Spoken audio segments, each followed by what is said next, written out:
Hey, ladies and gentlemen, this is Carmine Sabia for Explain America, and former President Donald Trump just got really fantastic news in Georgia.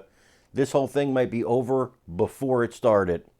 Before we get started, please make sure you like, comment, share, and subscribe. Those little things really help us out, and they help our channel continue to grow. So, CNN legal analyst Ellie Honig was on television this morning, on CNN This Morning, and he was talking about the case that he really hasn't thought very highly of from the beginning against Trump in Georgia. Again, Mr. Honig, not necessarily a Trump fan, don't really know his political inclinations. He has a lot of negative things to say about former President Trump. But in this case, and even Chris Christie said this looks more like an exercise in DA Fani Willis's ego than it is anything else. All of these charges basically are handled by the federal case against Trump. They didn't need to be brought again in Georgia. She could have tried the other defendants, the other 18 defendants, but she wanted Trump. She needed Trump. And because of that, the whole thing may be dismissed. That's right, the whole thing may be dismissed. Let's hear Ellie Honig tell it.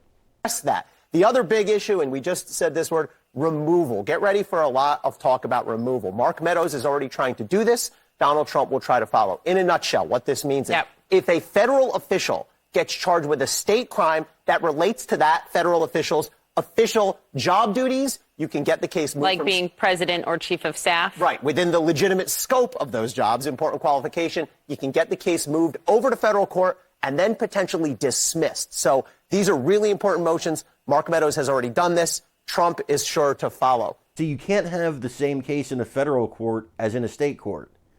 Not for this kind of crime. And that's the argument that Trump's attorneys are going to make. You can't do this. You're trying him for the same thing twice.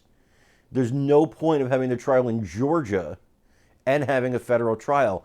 But I think what a lot of these people are worried about, a lot of these local district attorneys who are trying to make their bones, they're trying to get famous, make a lot of money, get higher positions on Trump's back. I think what they're concerned about is if Trump wins the election, well, he can just pardon himself and be done with the whole thing if it's only federal charges. So you have to get him on the state level where he can't pardon himself. He has no power to pardon himself on the state level. He would actually have to go to jail if convicted in Georgia. But Meadows is trying to move this to federal court. Trump is likely going to try to move this to federal court. And then you're going to have a situation where this could be taken out of Willis's hands.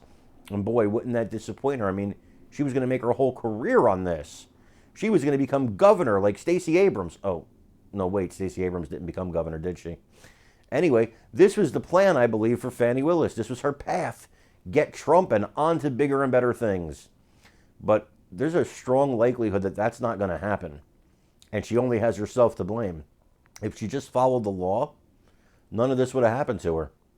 Folks, I want your comments on this story, so please let me know what you're thinking. Also, please remember to like, share, and subscribe, because again, those little things really help us out. I'm Carmine Sabia. This is Explain America. We love you guys. God bless you. Take care, everybody.